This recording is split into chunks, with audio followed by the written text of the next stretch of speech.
il semble que ici, on recueille les infos de télémétrie. On ne peut pas percevoir qu'il y a des livres à la chaîne de cette voiture. On trouve avec les bons carburants. On ne touchera pas la gomme. Il n'y aura pas de sanction de pneumatique. On restera avec cette voiture. Allez, attention, départ dans un instant. On va faire appliquer le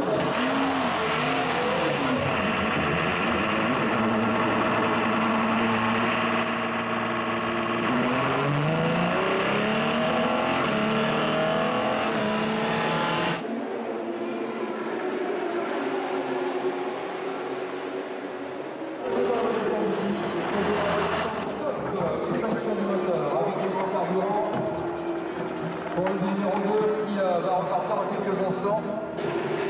Et c'est le numéro 2 qui reprend l'arrivée de voiture en deuxième position. L'arrivée de voiture en deuxième position.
La 70 qui fait podium deuxième en GTO 1.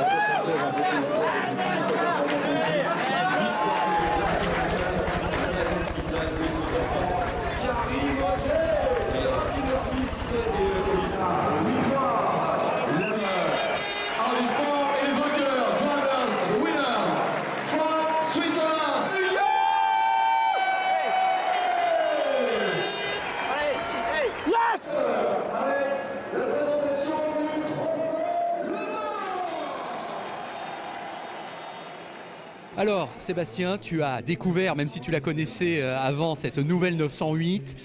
Est-ce que tu te souviens comment tu l'avais jugée le premier jour où tu l'avais découverte vraiment?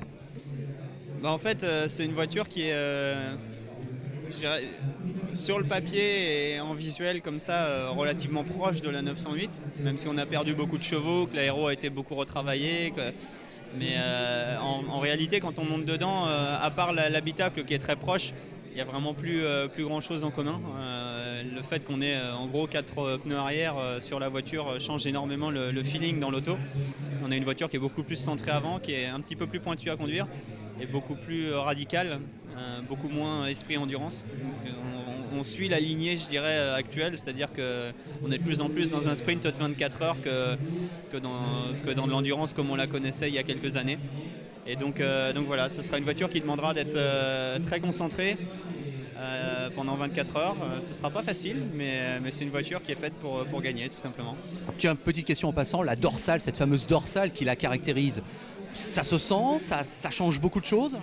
Bah, c'est réglementaire, hein, tout simplement. C'est pour essayer de faire en sorte que les voitures ne s'envolent plus comme on a pu le voir avec Marc en 2008. Donc voilà, maintenant, est-ce que ça suffira? J'en sais rien, on verra. Et en pilotage, tu sens une différence avec cette dorsale? C'est pas quelque chose qu'on sent, on peut le sentir vraiment si on a un gros vent latéral comme dans le Mistral au Castellet, mais sinon c'est pas quelque chose de très sensible. Tu fais beaucoup de séances d'essai et y en a-t-il d'autres, beaucoup, nombreuses qui sont prévues? J'ai déjà fait 3 séances d'essai avec cette voiture, voilà, on l'a emmenée déjà dans pas mal de terrains différents. Elle se comporte plutôt bien. Il y a un gros travail de pneus qui a été engagé, puisque forcément le fait de passer des pneus arrière devant, il a fallu redévelopper des pneus avant. Et puis Michelin sait quand même bien faire, donc même si c'est un peu nouveau, je dirais qu'il y a quand même beaucoup de données connues. Et le gros du travail maintenant c'est de la fiabilisation tout simplement. Alors cette année, Peugeot joue le championnat ILMC. Je me demandais si éventuellement tout le monde n'aurait pas droit à faire 2-3 courses comme ça au passage. En fait, vous êtes quelques-uns à faire pratiquement tout. Et c'est ton cas, tu fais presque tout. Est-ce que c'est pour toi quelque chose de très positif? Oui, c'est quelque chose de forcément très positif, puisque ça veut dire qu'on m'accorde la confiance pour le faire, qu'on croit en moi et qu'on me demande de tenir les engagements et d'aller au bout des choses. Donc c'est aussi de travailler plus dans la continuité, de connaître mieux la voiture. Donc c'est quelque chose de sympa et forcément c'est motivant.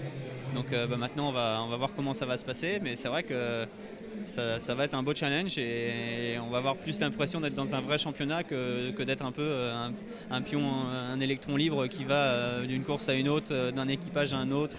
Donc c'est quand même plus facile à gérer quand on connaît mieux la voiture et la façon dont ça se passe, c'est toujours plus simple. D'ailleurs c'est une bonne chose ce championnat ILMC, ça ressemble effectivement déjà à un petit championnat du monde, hein. Oui, c'est un petit championnat du monde. Ça n'a pas le nom parce que c'est pas labellisé FIA, mais c'est vrai que c'est quelque chose qui je l'espère, est appelé à prendre une vraie dimension internationale. On a en plus Le Mans en fait partie, donc c'était pour Peugeot et pour les constructeurs un point très important qu'il en fasse partie. Et maintenant, il n'y a plus qu'à, hein, tout simplement. Alors on a appris récemment que tu pourrais peut-être revenir aux États-Unis, cette fois en IndyCar. À combien évalues-tu tes chances éventuellement d'y aller vraiment? Je dirais que c'est du 50-50, puisque maintenant le test s'est bien passé. Dale a vraiment envie que ça se fasse, et moi aussi. Mais je le ferai que si y a les bonnes personnes aux bons endroits. Et il manque encore 3-4 personnes clés dans l'organisation. Donc maintenant c'est à lui d'aller à la chasse, de faire le chasseur de tête tout simplement. Mais il cherchait un pilote pour les circuits routiers, il n'est pas question d'ovale? Non, il n'est pas question d'ovale parce que ça clasherait trop avec l'endurance. Et puis ça devient au niveau logistique compliqué de le faire, de l'Europe. Et c'est vrai que je n'ai pas l'ambition de me réinstaller aux États-Unis. Allez, dernière question, un petit mot sur Simon. J'ai l'impression que vous vous entendez bien. Qu'est-ce que tu peux nous dire sur lui, sur ton coéquipier? Il sera de nouveau ton coéquipier aux 24 heures du Mans. On a une paire avec Simon et Pedro qui fonctionne extrêmement bien. Simon est un ami, Pedro aussi, mais Simon plus particulièrement parce qu'on a vécu quand même pas mal de trucs ensemble aux US. Et c'est quelqu'un que j'apprécie beaucoup. Donc maintenant, on a forcément cette envie, cette ambition de faire quelque chose au Mans. On a gagné Spa l'année dernière et voilà, on aimerait bien peut-être pas gagner Spa cette année, mais si on en gagnait une des deux, ce serait plus Le Mans. Donc voilà, non, je crois que plus sérieusement, on a 3 équipes très homogènes qui se comprennent très bien et la notre paire est quand même très complémentaire. Il n'y a pas besoin de faire de compromis au niveau du setup, ce qui est toujours le plus difficile et le plus délicat. Et donc on a des équipages très optimisés et bon, on l'a vu l'année dernière au niveau performance, on avait quelque chose qui fonctionnait vraiment très bien. Et tout le monde était extrêmement content de la voiture. Donc maintenant j'espère que ce sera encore le cas cette année dans cette version 2 de la 908.